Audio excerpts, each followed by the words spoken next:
Thank you all for joining us. My name is Sarah Weiss. I'm the CEO of the Nancy and David Wolf Holocaust and Humanities Center, which is based here in Cincinnati, Ohio.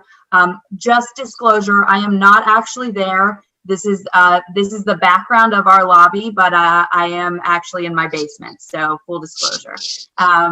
We are thrilled to be partnering with the Jewish Community Relations Council of Cincinnati in partnership with, of course, our Jewish Federation of Cincinnati on this important discussion, this two-part series that we're hosting for our community. We know that as history teaches us, that moments like these, where we're experiencing crisis in our society due to the coronavirus and economy and so many other things, amplifies these issues of hate and anti-Semitism and racism and other issues that we see and that we want to discuss. And we, I know, have seen that right in Ohio and throughout our community as well. And so we want to talk a little bit about what's happening, why is that? What are the factors that are shaping that? And of course, most importantly, I think how all of us can think about when we're educated about it, how do we address it and how do we respond? We are incredibly honored that we have a panel really of experts. I would spend all of the time we have this afternoon if I gave you their formal bios. So let me just introduce them very briefly. And I'm introducing them by order I see them on my screen. Father Michael Graham, who is, as everybody knows in Cincinnati, a beloved community leader who, in addition to serving as the president for Xavier University for many years, is active in so many communal, interfaith, and other social justice initiatives in our community, and I've had the privilege to work with. He's been on the board of our center for many, many years. We're thankful that you've taken the time out of your busy schedule to be with us.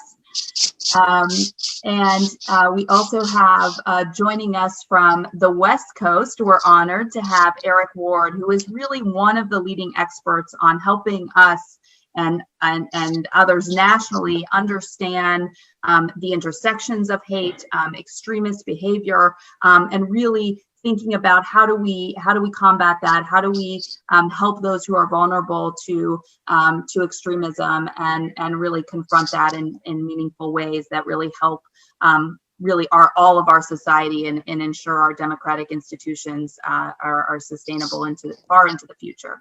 And then, of course, Cincinnati's own Jackie Congedo, who heads our Jewish Community Relations Council, is nationally recognized for her work in the JCRC and in her previous career as a journalist, and is really on the front lines of responding to anti-Semitism in our community and reacting to what's happening. So we have an incredible panel. I want to thank everybody again who has joined us, and we will hear from each of our panelists, and then we will get to questions. So to kick us off, Jackie, we'll let you start the conversation and help frame the conversation today. Great. Thank you, Sarah. Thanks to the entire team at the Nancy and David Wolf Holocaust and Humanities Center for partnering with the JCRC on what I think is a really timely and important discussion, not only for what it means for Jews in this moment, but really what this resurgence of hatred and anti-Semitism and its manifestations during this time means about the health of our society and what it says about the tears in our social fabric that, of course, poses a threat to all of us. Also want to extend my greetings, and it's great to see both Father Graham and Eric joining us from their respective locations. So thanks, my appreciation to both of you, and I'm really humbled to be in this discussion with you. So I'm going to just frame my remarks with trying to give an assessment of where we are, what we've seen in the last couple of weeks. And actually, I want to start before COVID hit with a look at what anti-Semitism looked like in 2019. And we're lucky that actually the ADL just released several weeks ago new data from 2019 outlining sort of the state of play nationally as it relates to anti-Semitism in 2019. So here's a couple of numbers that you can see from that. Unfortunately, it was a pretty grim picture even before we had this crisis hit. 2019 saw a 12% rise in anti-Semitic incidents over the prior year, which is on average about 6 incidents a day. And again, that may not seem like many, but those are the ones that rose to the level of where people felt it was so overt it needed to be really reported. And in some cases, I would imagine that there are overt incidents that were not reported. Collectively, 2019 saw the highest number of recorded anti-Semitic incidents ever since the ADL started tracking this data 40 years ago. So to look a little deeper, that includes 919 acts of vandalism, more than 1,100 instances of harassment, but also 61 physical assault cases. And we know these numbers, again, are dramatically underreported and underrepresentative of what's really taking place. It's just a snapshot. The 56% increase in assaults include, as many on this call know, 3 major attacks on the Jewish community in 2019. Sadly, the shooting at the synagogue in Poway, California, which killed 1, the attack on the kosher supermarket in Jersey City, which killed 3, and the attack at the Hanukkah party in Monsey in December, which injured 4 people. And unfortunately, the rabbi just succumbed to his injuries about a month ago in that attack. So looking closer at Ohio, the ADL recorded 36 incidents, but to kind of paint the picture for what we're seeing locally, again, this is all prior to COVID. We at the JCRC, as Sarah mentioned, are here to be a community resource. And so we answer calls, unfortunately, all too regularly from community members who have experienced anti-Semitism. And we've seen everything from more students requesting our help, along with the Holocaust and Humanities Center, to respond to horrific Nazi-inspired dehumanizing language in schools, to very public displays of hateful graffiti at schools and on our public infrastructure and parks, to white supremacist flyers and stickers at our local bookstores and college campuses, and actually to anti-Semitism in the form of anti-Zionism, leveraged to make Jewish students feel less welcome in certain social and activist circles at universities. So that's all prior to COVID. Then, of course, we had this crisis that hit our communities.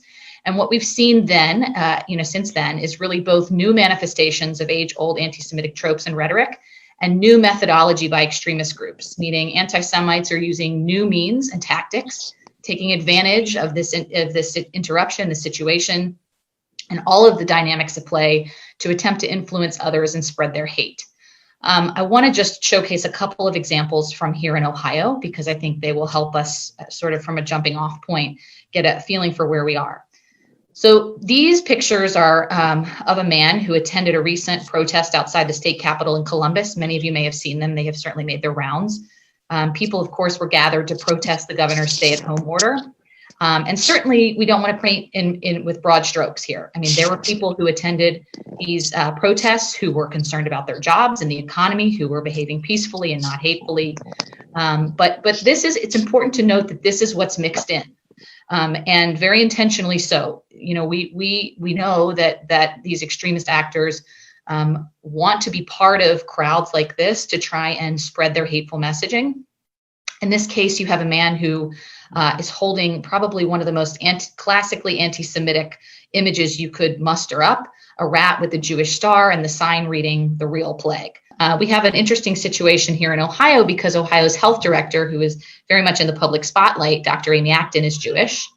And she's been subject to, at the very least, inappropriate and dehumanizing verbal attacks, and at the worst, flat out anti-Semitic allegations. So here's an example. This is a Facebook post that the wife of a state legislator made, likening Acton to Gestapo, invoking a completely inappropriate and offensive Holocaust comparison. And this actually, this post, this remark was made on or about the commemoration of the Holocaust, Yom HaShoah. So particularly offensive because of the timing. The state legislator actually chimed in on this post after his wife made the post, sort of saying, we'll never let that happen. So in some way, giving credibility to it. And unfortunately, all of this was very publicly condemned by even leaders in his own party. We're certainly grateful for that, including the governor and the Senate president, many others. And we know that he also issued an apology in the wake of this. Some of these, I think, are important to point out that, the danger of engaging in language or in content that, you may not think is really offensive, but without understanding the history or the way these things have been used, to propagate hatred, you can inadvertently traffic in some of this stuff. So, we're using it as examples as sort of a learning, teaching moment for people, more than to, shame anyone. We're grateful certainly for the leadership that we've seen in Ohio on both sides of the aisle to condemn this kind of thing, and the apologies that have come in the wake of these incidents. So this is another example, another elected official. This is a state legislator who invoked another classically anti-Semitic dog whistle, describing Amy Acton as a globalist. Many people may not hear that term and think that there's anything wrong with it. Some people, think about the idea of a global world and someone who promotes that worldview. Unfortunately, this hits at the core of sort of anti-Semitic conspiracy theory. This is a term that can often be substituted for Jew in a derogatory way. And again, that hints that Jews are behind the scenes manipulators, power brokers, again, working in secret ways to undermine. So again, knowing the language and understanding the history of the language and the way it can be used is really important before engaging in this kind of language. And then only a few days later, the same state rep actually again engaged in an inappropriate and Holocaust comparison when he liked to comment on his own Facebook post criticizing potential plans for contact tracing. The comment read, "Any governor that condones these unconstitutional Nazi tactics in their state should be hogtied, dragged out of their office, then prosecuted." So unfortunately, this legislator liked that comment. And we have been working with that legislator to, again, to help him understand the history and how dangerous that is, and how inappropriate it is. And we're grateful again for the leadership in Ohio that has come out forcefully to condemn this. This is, again, just to give you a feel, another image that actually we saw circulating on social media, on Twitter. You can see Amy Acton, who is manipulating literally a puppeteer of Governor DeWine. And again, this is the sort of age-old classic anti-Semitic trope of the Jew behind the scenes pulling the strings. This whole situation escalated to the point of protesters actually targeting Dr. Acton outside her home. These are a few pictures of some of the protests. Some people were carrying weapons. And then we saw one specific protester outside her home holding a sign with a reference to scripture that some interpret describing Jews plotting Jesus's death, implying that Jewish Amy Acton was plotting to kill Ohioans with her orders. And if we advance the slide, you can see the sign there. And you can see that J, E, and H are actually highlighted. And we know that's actually JEH is a term that hate groups have misappropriated from the Zoroastrian faith, which is sort of known as a female demon, that JEH word. Again, making a point to drive home Acton as this demonic Jew, which again is sort of classic right out of Protocols of the Elders of Zion, which I think Eric Ward's going to talk about in a little bit, classic anti-Semitic language. So I won't go into great detail about the fact that this is not an isolated situation in Ohio, that we've seen other incidents nationally. And other methodology, extremists actually putting out a public call to infect Jews and law enforcement with the COVID virus, to the point where the FBI actually issued a memo that said, if you try and spread this, you can be charged with terrorism. And also the Zoom bombing phenomenon that many of us have heard about, where we have seen extremist actors barge into Zoom meetings in a disruptive way with hateful and anti-Semitic language and imagery. So, I think, unfortunately, we are in a position where this has brought out the worst in some, and where some are very intentionally using, both tactically and in content, this crisis as a way to spread anti-Semitism and also other forms of hatred. I'll stop there. Thank you, Jackie. You got so much in that short amount of time. I want to turn to Eric next to kind of give a little bit of a broader view of these issues and what he's seeing in his work, and sort of also the intersections of all of this. So Eric. Thank you so much, Sarah, and thank you, Jackie, for inviting me. I hope everyone is well. My name is Eric Ward. I'm Executive Director of Western State Center. We are a progressive civil rights organization that works nationwide. I think it's important for us to understand and to really reinforce what Jackie just said, anti-Semitism was already on the rise in the United States, and it was primarily on the rise in two ways. The first was driven by white nationalists who believed that Jews in the United States are their primary enemy. And then it was also being driven in a narrative cultural way, not a violent way, but still a narrative way by elements on the left who easily confused anti-Semitic canards and tropes around politics in Israel and the Middle East and Palestinian territories. I think most of the Jewish community and civil rights leaders were concerned. And then came along COVID.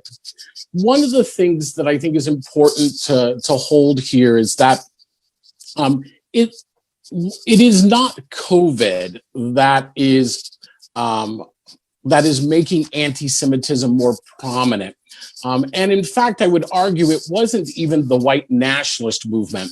What we are seeing are people tapping into unconscious anti-Semitism that already exists in society. And in many ways, COVID or even the hyper-partisanship and racist nationalism that was occurring before COVID were more vehicles for ways to kind of express anti-Semitism.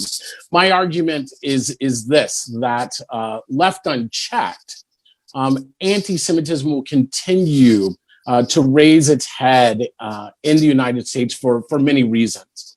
That has to do, before I talk about the protocols, with the fact that we are in a time of deep change in our society and also globally. We note that anytime there is great change, democracies or societies that function off of most simply one person, one vote, if you will, become more stressed. Information change, the rise of the digital age has provided that same stress in the way that the rise of radio did in the 1920s. It creates a fast-moving information flow, and the population becomes confused about what is real data versus what is fake data. And this is where I think we need to understand the role of anti-Semitism in this point. The ADL has documented a rise of anti-Semitism.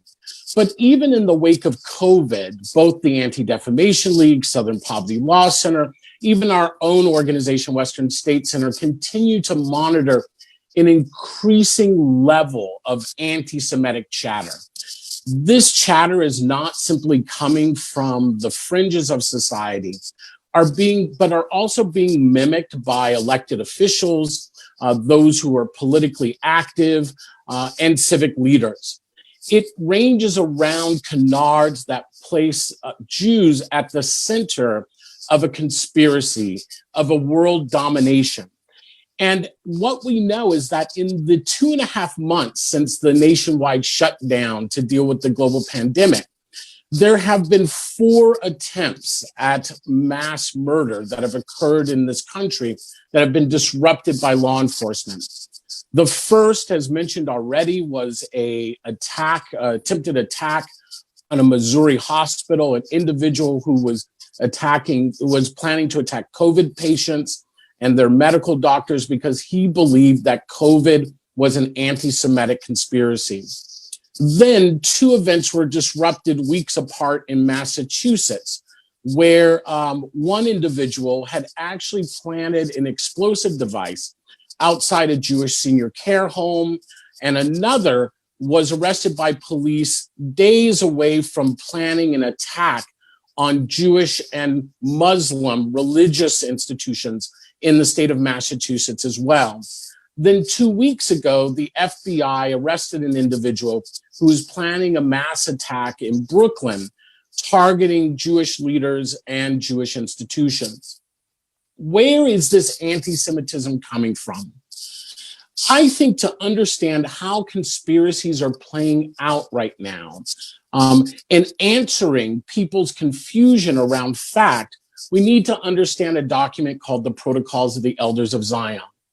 The Protocols of the Elders of Zion is a forged document. It was plagiarized from plays and other writings at the time. This forged anti-Semitic tract sought to tell the story of Jewish world domination. It was first published in 1903 out of Russia and then distributed by Russian secret police, primarily in France. It was believed by Adolf Hitler, who used it to justify the Holocaust. It was actually taught in public schools under the National Socialist regime in Germany.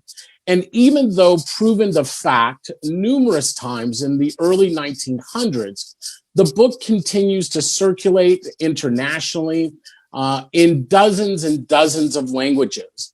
For a while in the early 2000s, it was the best-selling consistent book on Amazon. What is the Protocols of the Elders of Zion?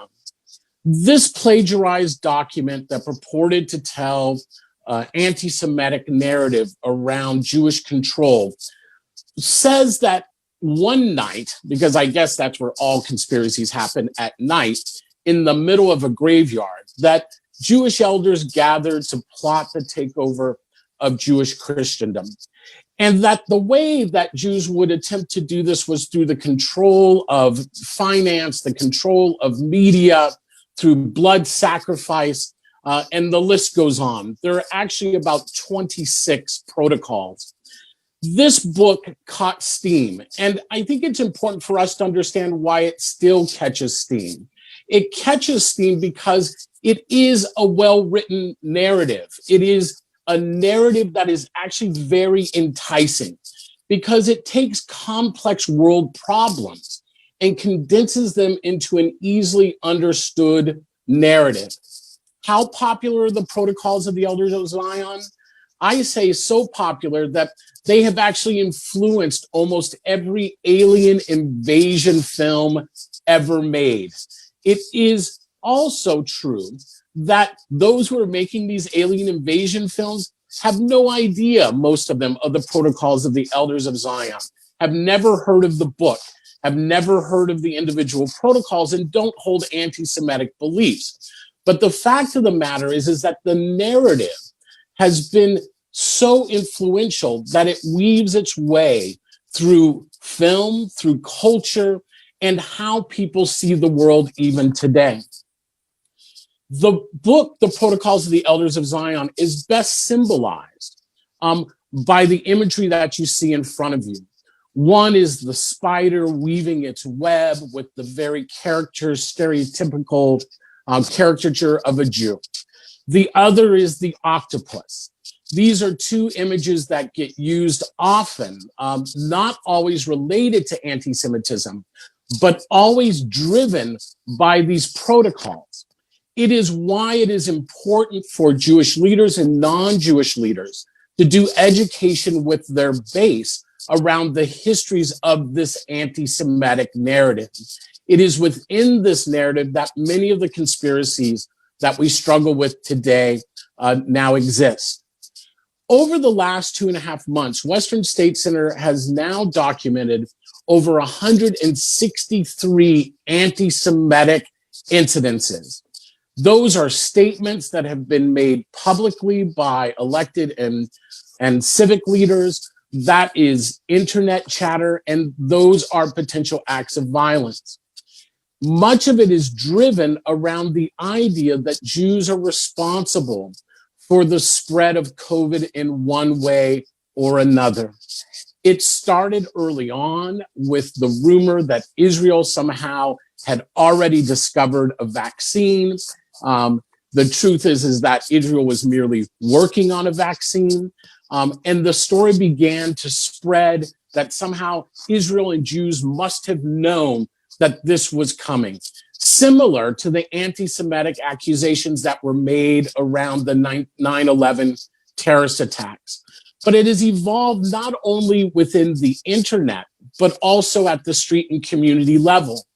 where we have received reports from Black civil rights leaders that folks have been flyering in the Black community, telling the Black community that if they come down with COVID, not to seek treatment or emergency care from Jewish hospitals, mimicking much of the anti-Semitic rhetoric of blood libel, the idea that Jews are somehow sacrificing Christians.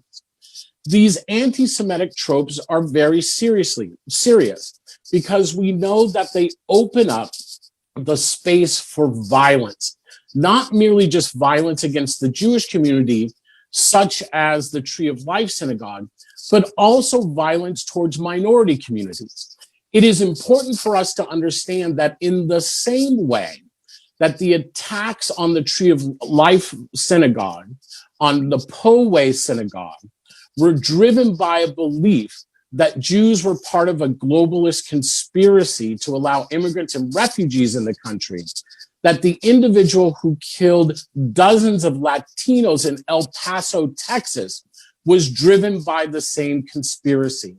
And the conspiracy is this, that Jews are somehow trying to destroy white America, and that people of color, gays and lesbians, are merely puppets of this Jewish conspiracy. The threat of anti-Semitism is not merely against the Jewish community, but against people of color and other vulnerable communities as well. Anti-Semitism strips the agency, right, from minority communities who have legitimate grievances. And it replaces those legitimate grievances with a false narrative that people of color are merely puppets acting on the behalf of their Jewish masters. We know that anti-Semitism will continue to increase in this moment unless civil rights organizations, Jewish and non-Jewish, begin to raise the call that the use of anti-Semitic rhetoric by elected officials is simply unacceptable, and that elected officials who use rhetoric like globalist, right, or media control, right, or the control of Hollywood are merely peddling in dog whistle politics that have very real consequences for our communities. It is time for us to hold them accountable. And the way to hold them accountable is by making sure our communities understand the origins of many of the conspiracies that are being propagated around COVID-19 today. Thank you. Wow. Thank you, Eric. So much to digest and think about. And thank you for your strong message of actually something we can do and need to do as communities in response. We'll get back to that because I think we want to dive into that a little bit more in thinking about what do we do and how do we respond, but incredibly helpful insights and important takeaways. I want to turn now to Father Graham for his perspectives, both from his perspective historically, as well as his incredible amount of work in the interfaith community and working to bring people together for many, many years. Thank you very much, Sarah. It's a pleasure to be with the other panelists today. I feel exhausted, Jackie, Eric, just having listened to you. So we'll see how I do here. Sarah asked me specifically to be able to speak to some of the Christian scriptural elements that lurk behind a lot of this, because it's certainly through the Christian scriptures and the Christian tradition that this, if there's an architectonic villain in Western society, sort of greater, more fearsome than the Jews, I just don't know who that would be. And it's our tradition, regrettably, that created that. I'll come to that in a bit, though, because I think it's important to back up and speak about a couple of cultural things that Eric and Jackie implied, I suppose, but to tease them out. I was looking at something in the New York Times yesterday by Farhad Manjoo, and it said something that I've seen over and over again in the last number of months, years, that one of the unfortunate byproducts of the digital age in which we now find ourselves is a complete collapse of a common narrative, understanding of the world around us, way of interpreting it. There simply isn't any kind of authoritative understanding of what all this is, that we are all of us free to kind of cherry pick the elements of the narrative that support our point of view.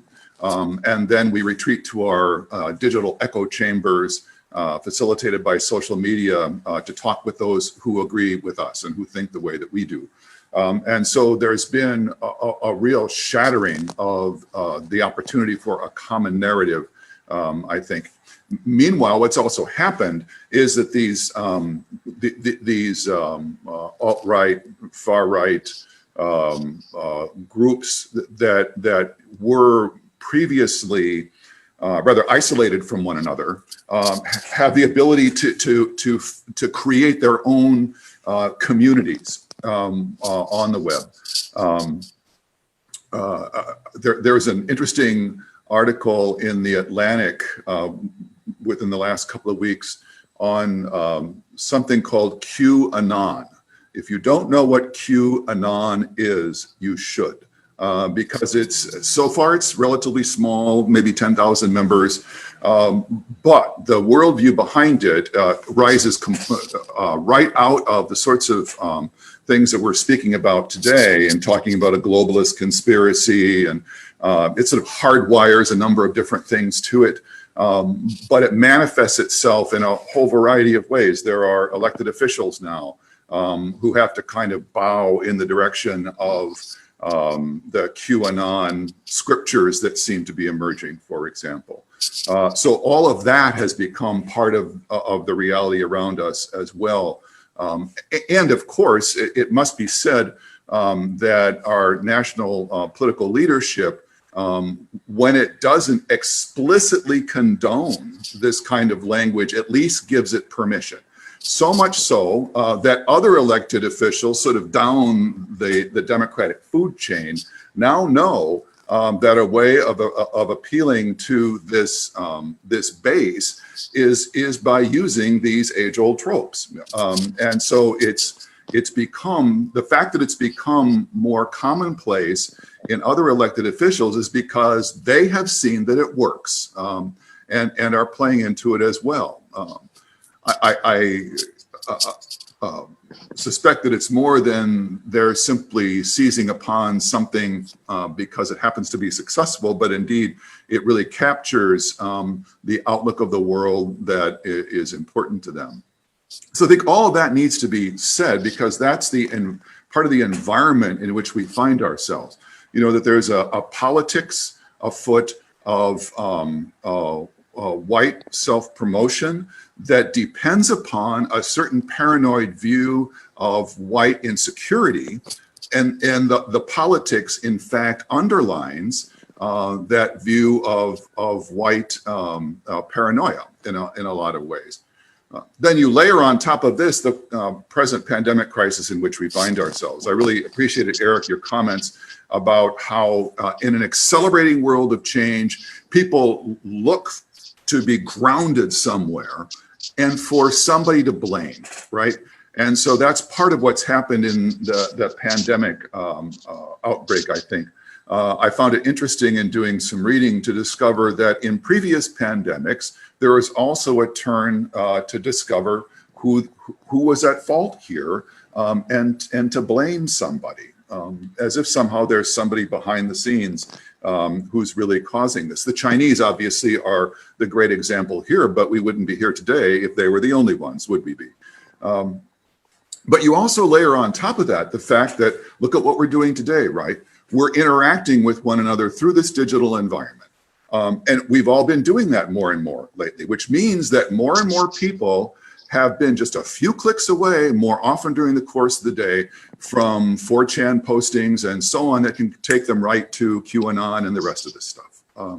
And so the opportunities for engaging in these movements kind of on their turf, you know, learning a bit more about them and so on, has been tremendously enhanced in recent days. I think it's important to kind of keep all that in mind as we then turn to understanding the role of the sort of the Jewish bad guy in Western culture as Western Christianity created that. Regrettably, the scriptural proof texts for that are easily found, especially in the Gospels of Matthew and John.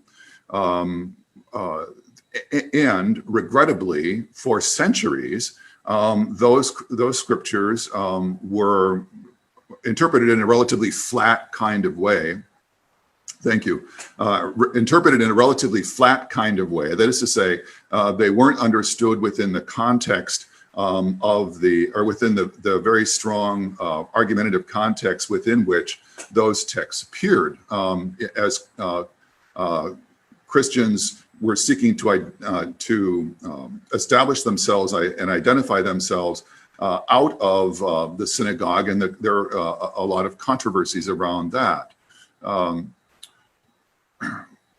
It's only been relatively recently that scripture scholars realize more and more that whenever one looks at these texts, one has to do it with a great sensitivity to the context within which those texts emerged, and have always as a kind of horizon around the interpretation of those texts the fundamental truth that the covenant that God made with the Jews remains primary and inviolable and unbroken, and that needs always to be understood. What's regrettable is that these texts are not understood in the kind of sophisticated, nuanced, contextualized way that they should be by large numbers of Christians, especially Christians who belong to more conservative denominations, which in point of fact have allied more easily with conservative political organizations. And so there's a way in which these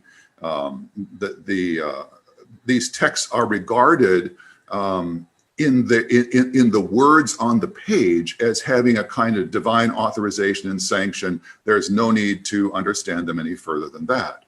And that assumption, while it might be denied specifically by political leaders, that no, the Jews did not kill Christ and so on, nonetheless, it's a part of the element of conservative political culture, at least as practiced by people from those more conservative evangelical, especially denominations, though not only evangelical denominations. The supremacists take it one step further than that, it seems to me, because not only do they fail to contextualize the text against the background in the early Christian centuries that produced them, but then what they do is they interpret those texts against a kind of racialized horizon that permeates all their thinking. And so these texts are seized upon as clear evidence for the conclusion that they've already reached for other reasons, namely that there's a conspiracy out there, that conspiracy is targeting them in their whiteness in a very real way, and what it's seeking to do is to disempower them, and that it's ultimately related to what happened at the dawn of Christian history as Christianity emerged from the synagogues, and that in some ways there's a kind of vengeance that's been sought on the part of Jews ever since. So I'll stop there and look forward to engaging the audience out there in whatever conversation they might like. Thank you. Thank you to all of our panelists so much to dive into. I want to start with a question from one of our attendees who actually is concerned about, I think we're talking about shedding a light on some of these terms and language that exist, and some of even Father Graham, what you just talked about in understanding these texts or terms like globalist. Their concern is this actually making it more in the mainstream? Is it going to make these terms and these quotes from the text without the context more widely used? Well, my fear is that it would be. That I think over the last years of the present administration, you've seen a tacit approval that kind of takes one step, and then it takes another, and then it takes another. And meanwhile, the effect has been that it becomes okay then for other politicians elsewhere to be able to have recourse to those same tragic tropes.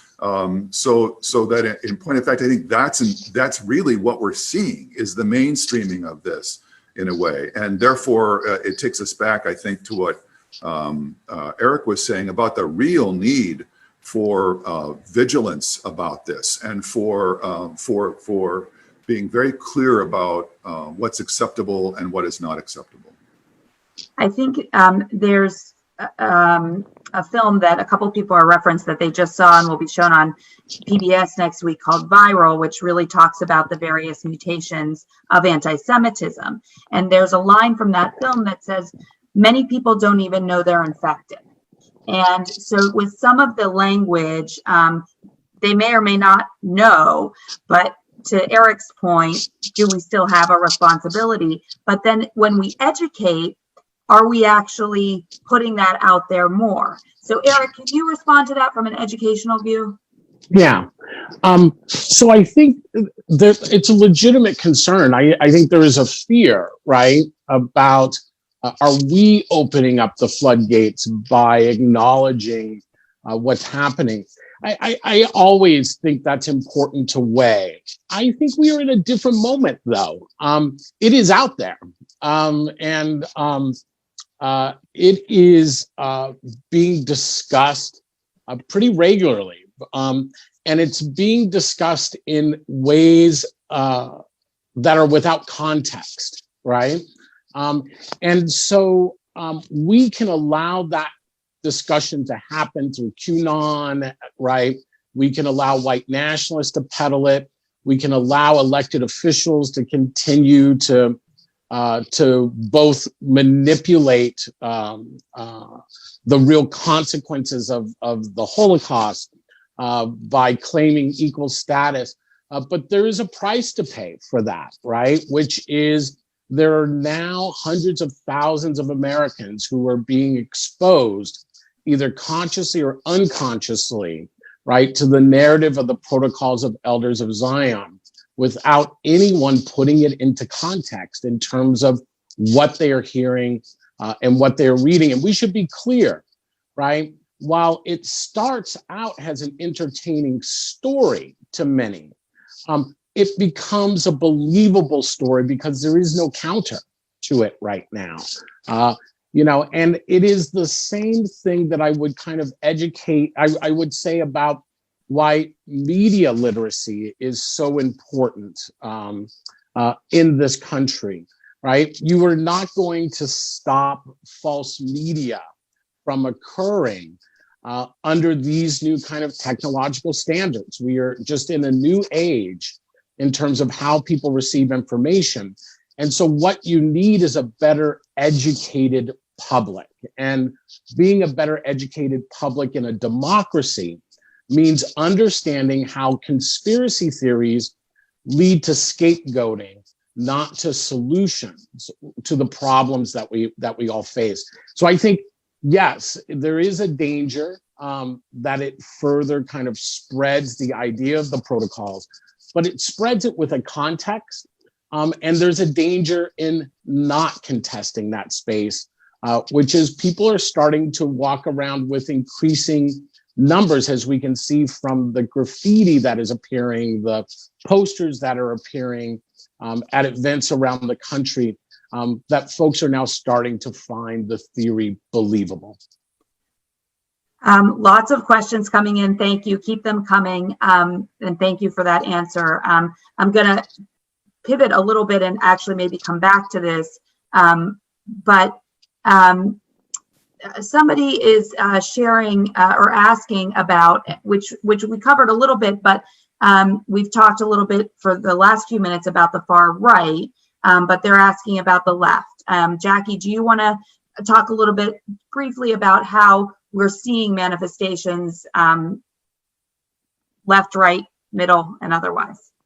Sure. So, I mean, what's one of the pieces that's so difficult about combating anti-Semitism is that, while it has sort of those core tenets that Eric outlined, it really is used by, it has been used throughout history by different political factions everywhere from, socialist to communist to authoritarian. I mean, it has no ideological home. And so, That's right. Certainly what we're seeing today play out on the fringes of society on both sides of the political spectrum is no exception to that. As it relates to, what's happening on the far left, Eric touched on it momentarily, but certainly we see this as well, where unfortunately there is sort of that classic anti-Semitic trope and imagery associated, and where and sort of conflated with criticism of the Israeli government. And so, I think it's very important to be particularly clear about this, that when we talk about what is and what is not anti-Semitism in the context of criticism of Israel, we have to be very clear that criticizing Israeli policy, criticizing Israeli decisions of Israeli elected officials, talking about how Israel certainly, I think, has room to grow in this area, is not anti-Semitism. We have to be clear about what is not, so that we can make sure to make the case about what is, because what is anti-Semitism is when Israel is held to a blatant double standard, is demonized using some of this anti-Semitic imagery and trope language, and is, sort of dehumanized the way Jews have been for centuries in other uses of anti-Semitism by other entities. So unfortunately, on the far left, as the person asking the question, I'm sure was asking about this, what we are seeing is a real impact on Jewish identity, particularly among young people, where someone wearing a kippah or a yarmulke is not comfortable in a space of activism, progressive activism, because of the fact that the Jewishness that they're exhibiting means they must support a particular Israeli policy. So they're inherently held accountable, right, as your average Jew on a campus somewhere in America, for what Israel is or is not doing on the other side of the world. That is an expression of anti-Semitism, and that's concerning when we see it having impact on Jewish identity and on students, comfort wearing their Jewishness in those places, right? So, I think we see it ideological on both sides. I'll leave it with this one piece. There was a KKK rally in Dayton. It seems like a long time ago now, but it was over the summer, I believe, last summer. And what we saw there was certainly the folks, with their, as part of the KKK group that were on Fountain Square, or not Fountain Square, this was in Dayton, so in the center of Dayton, talking about, their hatred and with their ideology, anti-Semitic ideology. And then on the other side of the protest, at sort of the picket line, you had protesters who were there to counter that hateful messaging, that were literally photographed destroying an Israeli flag. So the question is, where do Jews fit into that in a comfortable way? Like, where is there room for Jews to be part of a resistance movement to hatred if that movement itself is cannibalized in some way by some amount of anti-Semitism? So it's a very difficult line. I think it's something that needs a conversation that needs more oxygen. But I think when we start to think about, double standards, demonization, are we using the same kind of, is Israel treated as the Jew among nations? That's how we can identify when it crosses a line. So I'm like panicked because we're running out of time and we have so much more that we want to cover. I want to ask each panelist to respond to a final question. But before I do, I want to acknowledge that I saw Representative Casey Weinstein, who's on the discussion. I want to share that the image that Jackie showed from one of the protests in Columbus with the image of the real plague was actually really brought to light because of Representative Weinstein's putting it on social media, alerting media and others, and raising awareness on this. So thank you for that. Thank you for being here. My final question, and again, this conversation will continue next week and beyond, is really more about education, or what we can be doing. Eric spoke about elected officials. How do we do that? What are other ways we can be responding in our own communities or beyond? How do we address this? Father Graham, do you want to start?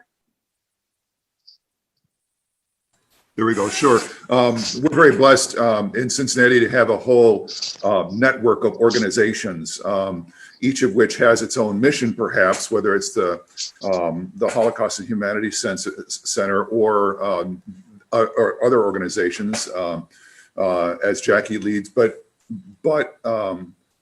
what strikes me is the importance of having recourse to them and making sure those organizations are strong, because they have a kind of a collective community voice that each and every one of us individually does not have.